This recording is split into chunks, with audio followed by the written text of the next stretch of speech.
नमस्ते प्यारे बच्चों, कैसे हैं आप सभी। हमें अब अच्छे से पता लग गया है कि कक्षा छठी के जो विद्यार्थी हैं सीबीएसई बोर्ड में जो पढ़ाई कर रहे हैं उनकी हिंदी की एनसीईआरटी की पाठ्य पुस्तक वसंत नहीं है बल्कि तब तक के लिए आप एनसीईआरटी की वेबसाइट से जाकर इसे डाउनलोड कर सकते हैं, इनके पाठ पढ़ सकते हैं। पिछले वीडियो में विस्तार से मैंने बताया था कैसे आप अपनी एनसीईआरटी की वेबसाइट पर जाकर इन पुस्तकों की पीडीएफ को डाउनलोड कर सकते हैं। आज हम पढ़ने वाले हैं हमारी पहली कविता मातृभूमि। मातृ क्या होता है? माँ, और भूमि हम देश को कह सकते हैं। तो हम अपने देश को सिर्फ देश नहीं मानते हैं बल्कि उसका बहुत सम्मान करते हैं, माँ के समान सम्मान करते हैं। और अपने भारत को हम सिर्फ भारत ना कहकर भारत माता कहते हैं। और ये जो कविता है इसको लिखा है सोहनलाल द्विवेदी जी ने, जो बहुत जाने माने हिंदी के बहुत ही प्रसिद्ध कवि रहे हैं, जिन्होंने और भी बहुत सारी कविताएं लिखी हैं, जिनमें से बहुत ही प्रसिद्ध कविता है बढ़े चलो कोशिश करने वालों की हार नहीं होती। और इनका जन्म हुआ है 1906 और 1988 में इनकी मृत्यु हुई है, यानी कि भारत की आज़ादी से पहले इनका जन्म हुआ है। बहुत समय पहले ये पैदा हुए थे और बहुत अच्छी अच्छी रचनाएं उन्होंने हिंदी साहित्य में लिखी हैं। तो आज इस कविता को हम पढ़कर समझने वाले हैं कि इस कविता में कौन कौन सी बातें कवि हमें बताना चाहते हैं। तो सबसे पहले आइए इस कविता की व्याख्या करते हैं, समझते हैं। ऊंचा खड़ा हिमालय आकाश चूमता है। अगर हम भारत के मानचित्र की बात करें, प्यारे बच्चों, हम भारत को माता कहते हैं और भारत का मानचित्र मैप आपने देखा होगा तो आपने देखा होगा हमारे देश का जो डिजाइन है सबसे यूनिक है। अगर उसको हम ऊपर से नीचे तक देखते हैं तो हमें ऐसा लगता है कि जैसे वो माँ है, एक स्त्री के रूप में, एक व्यक्ति के रूप में हम उसे देख सकते हैं। ऊपर हमें सिर दिखाई देता है, हमारे दो हाथ दिखाई देते हैं और नीचे पैर होते हैं। तो जो हमारे भारत का मैप है, मानचित्र है, वो सब देशों से बिल्कुल अलग है और इस बात पे हमें गर्व होना चाहिए। इसीलिए हम भारत को माता भी कहते हैं। और मैं आपको दिखा भी देती हूँ कि हमारी भारत माता कैसी दिखाई देती है, आप कल्पना करके देख सकते हैं। यहाँ पर आप देख सकते हैं पीछे बैकग्राउंड में हमारे भारत का मानचित्र है और इसको हम माता के रूप में कल्पना करते हैं, भारत माता। तो ये हमारा शीश यानी कि सिर है, इधर हम कह सकते हैं हाथ है और नीचे पैर है। तो सबसे यूनिक आप मैप कह सकते हैं, भारत का जो मैप है सबसे यूनिक है और हमें गर्व है कि हम भारतवासी हैं, हम भारत देश के नागरिक हैं। आइए अब इसकी व्याख्या समझते हैं। कवि कहते हैं ऊंचा खड़ा हिमालय आकाश चूमता है। आप सभी को पता है हिमालय जो पर्वत है वो भारत के बिल्कुल ऊपर यानी कि उत्तर में है। तो इतना ऊंचा विशाल हिमालय, ऊंचा खड़ा हिमालय आकाश चूमता है, इतना विशाल है हिमालय जो भारत की शोभा बढ़ाता है। हिमालय इतना ऊंचा पर्वत है और आप सभी को पता है विश्व की सबसे ऊंची चोटी हिमालय की चोटी है, माउंट एवरेस्ट। और भारत में हिमालय का बहुत बड़ा हिस्सा है और ऊपर, सबसे ऊपर ऊंचा खड़ा हुआ है, आकाश को चूम रहा है, ऐसा लगता है आकाश की ऊंचाई तक पहुंच रहा है। तो पूरी की पूरी इस कविता में सोहनलाल द्विवेदी जी भारत की प्रकृति की सुंदरता, प्राकृतिक सुंदरता के बारे में वर्णन करते हैं कि हम कितने गौरवशाली हैं, हमारा भारत देश कितना महान है, हमें अपने देश के ऊपर गर्व है।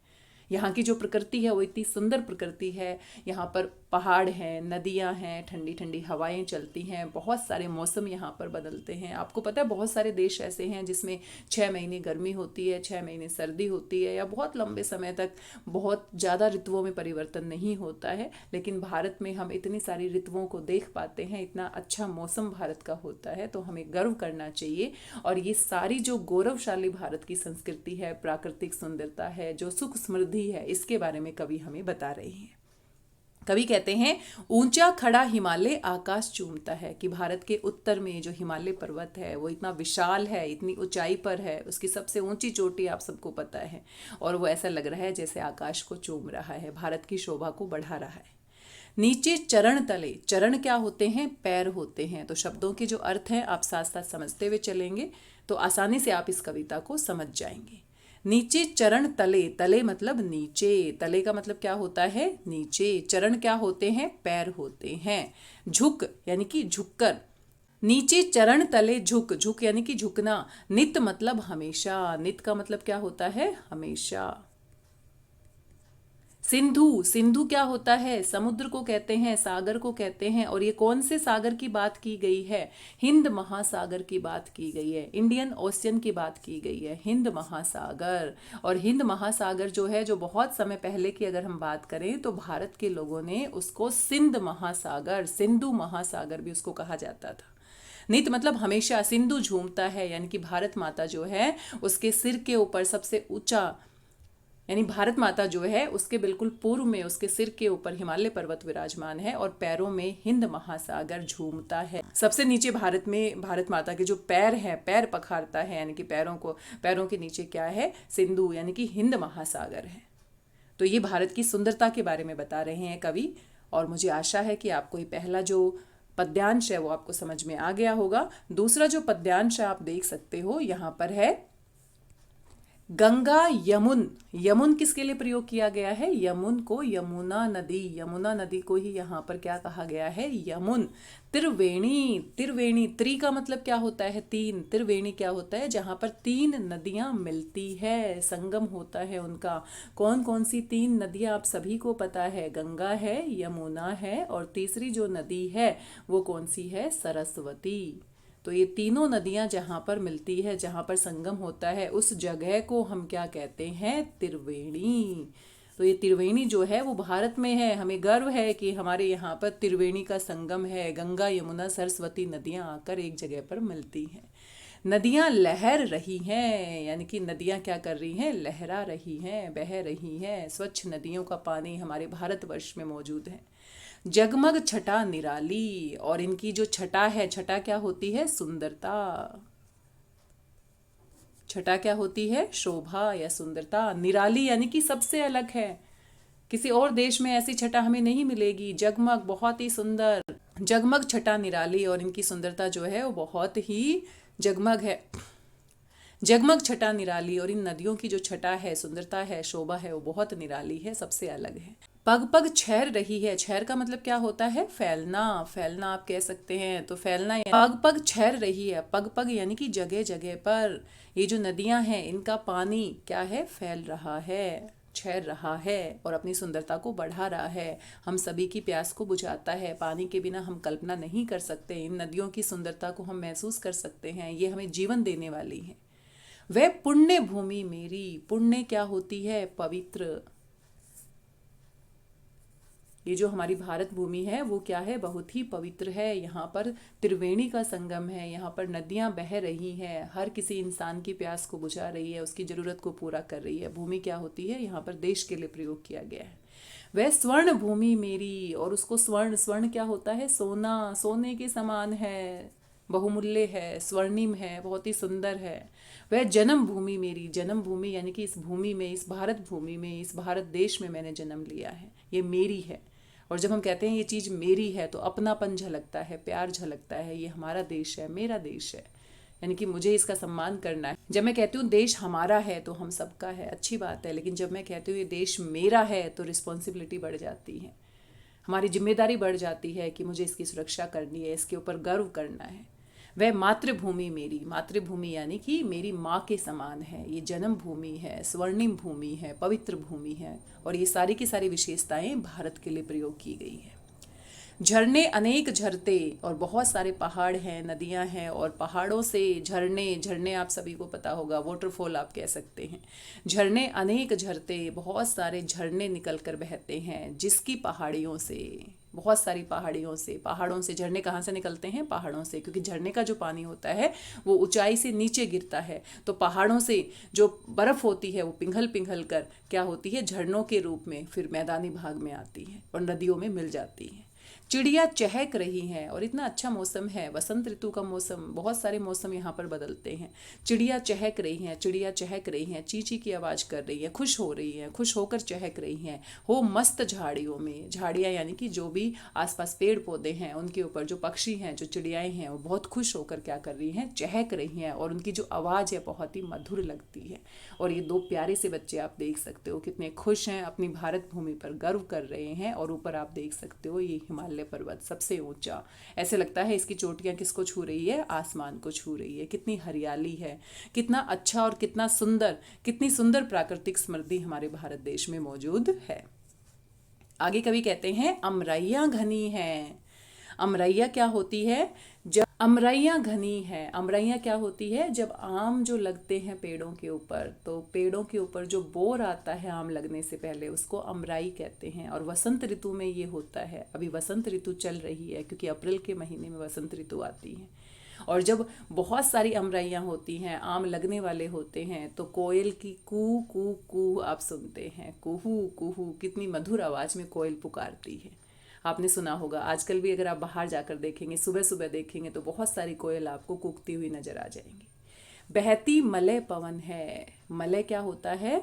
मलय होता है ठंडी, शीतल, ठंडी हवा। और पवन भी क्या है? हवा। तो मलय यानी कि मलय विशेष रूप से ठंडी हवा को हम कहते हैं। और ठंडी ठंडी हवा जब बहती है, तन मन संवारती, तन और मन उनको संवार देती है, खुश कर देती है, आनंद से भर देती है। जब ठंडी ठंडी हवा में हम बाहर निकलते हैं, अपनी बालकनी में, हम पार्क में जाते हैं सुबह सुबह जल्दी उठकर, और देखते हैं कोयल कुहुक रही है और आसपास इतने सारे हरे हरे पेड़ पौधे हैं और ठंडी ठंडी हवा चल रही है, तो हमारा तन और मन दोनों ही क्या हो जाते हैं? संवर जाते हैं। संवरने का मतलब क्या होता है? खिल जाते हैं। खिलने का मतलब क्या होता है? खुश हो जाते हैं। आगे कवि कहते हैं वह धर्म भूमि मेरी, यानी कि ये मेरी धर्म भूमि है, मेरा धर्म है कि मैं अपनी इस मातृभूमि, इस भारत भूमि की रक्षा करूं, इसके ऊपर गर्व करूं। वह कर्म भूमि मेरी, और ये भारत भूमि कर्म भूमि है। यहीं पर रहकर मुझे अपना काम करना है, अपना कर्तव्य पूरा करना है, अपने धर्म का पालन करना है। वह जन्म भूमि मेरी, यहाँ पर मैंने जन्म लिया है तो ये मेरी जन्म भूमि है। मेरी शब्द का प्रयोग करने का मतलब क्या है? कि बहुत ही अपनापन, बहुत ही प्यार दिखाई देता है। हमारी वस्तुओं से हम बहुत प्यार करते हैं। तो हमारा देश भी हमारा है, हम सबका है, लेकिन मेरा है। जब मैं कहती हूँ मेरा है, तो और प्रेम और स्नेह हमें महसूस होता है। वह मातृभूमि मेरी। तो धर्म भूमि, कर्म भूमि, जन्मभूमि और मातृभूमि, ये सब किसके लिए प्रयोग किया गया है? भारत के लिए।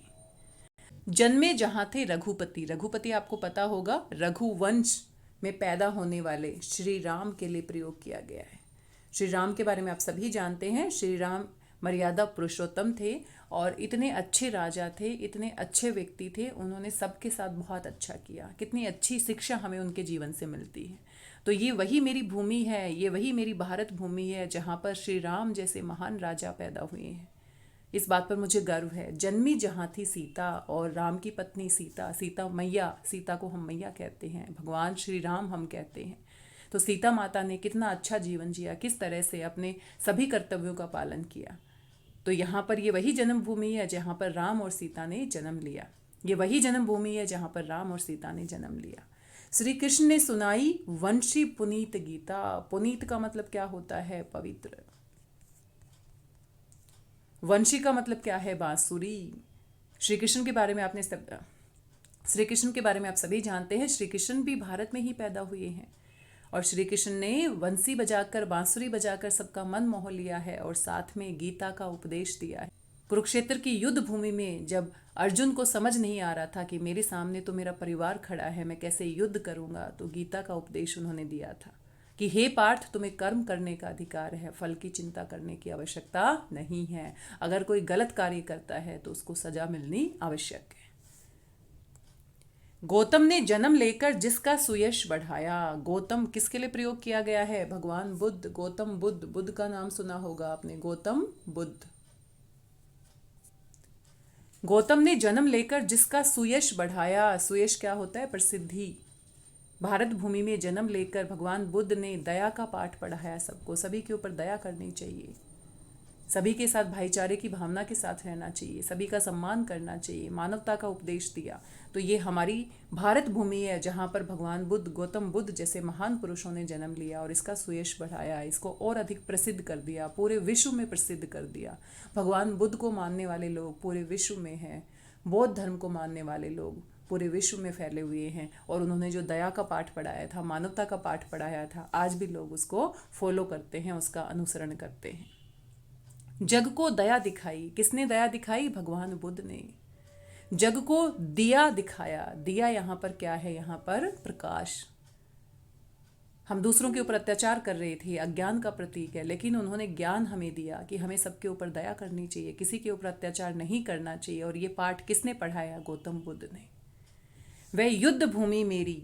वह बुद्ध भूमि मेरी, वह मातृभूमि मेरी, वह जन्मभूमि मेरी। और आगे कवि कहते हैं कि वह युद्ध भूमि, भारत को युद्ध भूमि कहा गया है क्योंकि ये हमें संघर्ष करना सिखाती है। भारत पर कितने सारे मुगलों ने, कितने सारे शासकों ने बहुत आक्रमण किए, लेकिन हमने संघर्ष किया और अपने भारत की आन बान शान को कभी मिटने नहीं दिया। इसीलिए भारत को युद्ध भूमि कहा गया है। ये मेरी युद्ध भूमि है, यहाँ मुझे अभी भी संघर्ष करना है। पहले जितने भी संघर्ष हुए हैं उससे प्रेरणा लेकर अगर आज भी ज़रूरत पड़ी मुझे अपनी मातृभूमि के लिए जान देने की, इसके लिए संघर्ष करने की, गलत हो रहा है उसके खिलाफ आवाज़ उठाने की, तो ये मेरी युद्ध भूमि है। वह बुद्ध भूमि मेरी, जहाँ पर बुद्ध जैसे महान पुरुष पैदा हुए हैं जिन्होंने दया का संदेश दिया है, मानवता का संदेश दिया है। वह मातृभूमि मेरी, वो माँ के समान ही जो देश है ये मेरी मातृभूमि है, ये मेरी भारत माता है। वह जन्मभूमि मेरी, इस भूमि में, इस देश में मैंने जन्म लिया है, वो मेरी जन्मभूमि है और मुझे गर्व है इसके ऊपर, इसकी प्राकृतिक सुंदरता के ऊपर, इसकी संस्कृति के ऊपर, यहाँ की समृद्धि के ऊपर, यहाँ की सुख सुविधाओं के ऊपर मुझे गर्व है। इतनी सुंदर कविता, मुझे पूरा विश्वास है आपको पढ़कर और समझकर बहुत अच्छी लगी होगी ये कविता, और ये कविता आपको समझ में आ गई होगी। सोहनलाल द्विवेदी जी की ये कविता है, पहली ही कविता है, आप इसको 2-3 बार पढ़ेंगे तो बहुत अच्छे से समझ जाएंगे। ये कवि हैं सोहनलाल द्विवेदी जी, इनके बारे में आप यहाँ पर पढ़ सकते हैं। और पाठ से यहाँ पर बहुत सारे प्रश्न दिए गए हैं, एक्टिविटी दी गई हैं, इनको आप ध्यान से पढ़ सकते हैं। तो आज के इस वीडियो में लंबा वीडियो हो गया है, हम प्रश्नों के उत्तर तो नहीं करेंगे, अगले वीडियो में प्रश्नों के उत्तर विस्तार से करेंगे। लेकिन आपका टेस्ट लेने के लिए जल्दी से मैं 1-2 सवाल पूछ लेती हूँ। देखो जरा, सबसे पहला सवाल है, आसान सा है। हिंद महासागर के लिए कविता में कौन सा शब्द आया है? कौन सा शब्द आया है? सिंधु। सिंधु यानी कि समुद्र, सागर, हिंद महासागर। मातृभूमि कविता में मुख्य रूप से भारत की प्रशंसा की गई है, ऐसा तो है, भारत के बारे में प्रशंसा की गई है। भारत के महापुरुषों की जय की गई है, ऐसा भी है। भारत की प्राकृतिक सुंदरता की सराहना की गई है, बिल्कुल सही है। भारतवासियों की वीरता का बखान किया गया है, ऐसा तो ज़्यादा नहीं बताया गया है। तो सबसे सही उत्तर आपको ढूंढना है। तो सबसे सही बात कौन सी है? भारत की प्राकृतिक सुंदरता की सराहना की गई है, भारत की प्रशंसा भी की गई है, ठीक है, महापुरुषों की जय भी की गई है, लेकिन बहुत ज़्यादा किसके ऊपर बल दिया गया है? भारत की प्राकृतिक सुंदरता के ऊपर। बाकी के बहुत सारे प्रश्न हैं, इस वीडियो में नहीं हो पाएंगे। ये वाला बहुत आसान है, मिलान करना है, तो ये आप खुद से करके देख सकते हैं। अगले वीडियो में हम कोशिश करेंगे इन सभी प्रश्नों के उत्तर के ऊपर बातचीत हम करेंगे। तो आज के लिए बस इतना ही है। अपने भारत पर हम सभी को गर्व करना है, ये हमारी धर्म भूमि है, कर्म भूमि है, जन्मभूमि है, युद्ध भूमि है, बुद्ध भूमि है, मातृभूमि है और सबसे प्यारी भूमि है। हमें इस पर गर्व करना है, हमेशा खुश रहना है, अपने कर्तव्यों का पालन करना है। तो प्यारे बच्चों, आज का वीडियो आपको कैसा लगा आप मुझे बता सकते हैं। मिलते हैं अगले वीडियो में दूसरे पार्ट के साथ या इसके प्रश्न उत्तर के साथ। तब तक स्वस्थ रहिए, व्यस्त रहिए, मस्त रहिए और खुश होकर पढ़ते रहिए। धन्यवाद, बहुत बहुत धन्यवाद।